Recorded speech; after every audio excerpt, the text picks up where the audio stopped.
علیہ وسلم فرماتے ہیں جس نے میری سنت کو زندہ کیا گویا کہ اس نے مجھے زندہ کیا، اور جس نے مجھے زندہ کیا قیامت کے دن جنت میں وہ میرے ساتھ داخل ہوگا۔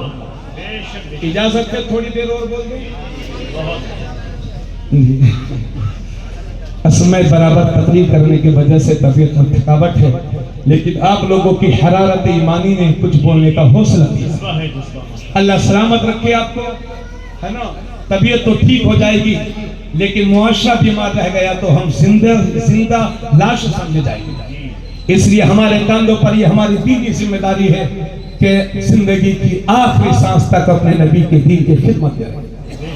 آپ بھی آگے بڑھیں اور حضور کی سنتوں کو عام کریں۔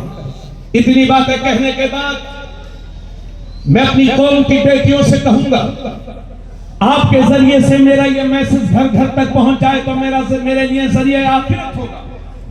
اور جو میری قوم کی بیٹیاں، میری بہنیں، میری مائیں میری باتوں کو گھروں سے سن رہی ہیں، ان سے گزارش ہے کہ میری باتوں پر عمل کریں۔ سن لیجئے گا، آج ہمارے معاشرے میں جو سب سے بڑی دقت والی بات ہے وہ ہے مسلمانوں کے گھروں کی بے پردگی۔ شادی بیاہ میں جا کر کے دیکھو تو کوئی کنٹرول نہیں۔ 60 سال کی عورتیں جن کے پوتے بھی ہیں، نواسے بھی ہیں، مگر اتنا میک اپ کر رہی ہیں کہ پوتا بھی دیکھ کے شرمندہ ہو جا رہا ہے، یا اللہ میری دادی کو ہو کیا دیا ہے۔ یہی حال ہے، نہ مولانا صاحب کی سنیں گی، نہ پیر صاحب کی سنیں گی، نہ شوہر جی کی سنیں گی، نہ بیٹی کی سنیں گی۔ بھائی صاحب تو سردی میں پوری جیکٹ پہنے ہوئے ہیں، کوٹ پہنے ہوئے ہیں، لیکن یہ ہماری بہن آدھی آستین کے کپڑے پہنے ہیں۔ اگر اس سے کہو کہ بہن پردہ کر تو یہ کہتی ہیں یہ مولوی اولڈ ماڈل ہیں، انہیں کیا معلوم کہ دہلی کی مارکیٹ میں نیا فیشن کیا چل رہا ہے، یہ مولوی پرانے دماغ کے آدمی ہیں۔ اور بعض لوگوں کو بھی یہی لگتا ہے یہ مولانا لوگ اولڈ ماڈل ہیں، کہ بعض لوگ سوچتے ہیں اللہ آپ کی جان و مال کی حفاظت کرے۔ سن لیجئے، پچھلے 3 سال سے اپنے ملک میں حجاب کا میٹر گرمایا ہوا ہے، اور 1 سال تک تو جس پیپر میں دیکھو، جس نیوز پہ دیکھو، واٹس ایپ کے ذریعے سے کوئی دن ایسا نہیں تھا جس دن لفظ حجاب اخباروں میں نہ پڑھا جاتا ہو یا خبروں میں سنا نہ جاتا ہو۔ جس ٹائم یہ حجاب کیا ہے، حجاب یہ ایک عربک لفظ ہے جس کا معنی اردو میں ہوتا ہے پردہ۔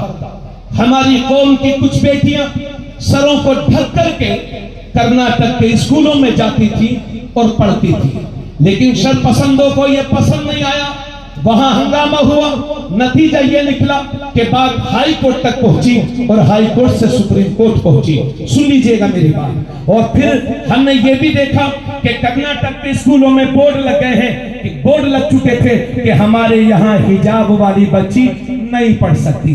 اسی وقت میں کرناٹک تقریر کرنے کے لیے گیا تھا، حجاب کا میٹر گرمایا ہوا تھا، میں نے بحمدہ تعالی سورہ نور کی آیتیں پڑھ کر کے 1.5 گھنٹہ قرآن و حدیث کی روشنی میں تقریر کی، اور آخر میں کرناٹک والوں سے کہا تھا کہ کرناٹک کے مسلمانوں تم اس نازک وقت میں شریعت پر مضبوطی سے جمے رہنا، خدا کی رحمت تمہارا ساتھ دے گی۔ یہ کہہ کر کے میں آ گیا، اور چند مہینوں کے بعد میں پھر وہاں گیا تو میں نے دیکھا کہ ہوا بدل چکی ہے، اور جو حجاب کے میٹر میں سب سے زیادہ ناٹک کر رہا تھا اللہ نے اسے ذلیل فرما دیا۔ اور جن اسکولوں کے گیٹ پر لکھا ہوا تھا ہمارے یہاں پردے والی بچیاں نہیں پڑھ سکتی، ان اسکولوں کے گیٹ پر لکھا ہوا ہے کہ حجابی لڑکی پڑھ سکتی ہے۔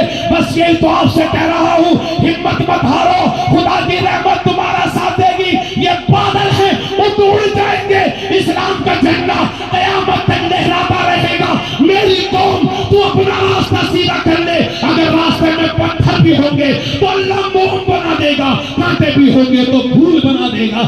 آج بھی ہو ابراہیم سا ایمان پیدا آگ کر سکتی ہے اندازے گلستان۔ نعرہ تکبیر، نعرہ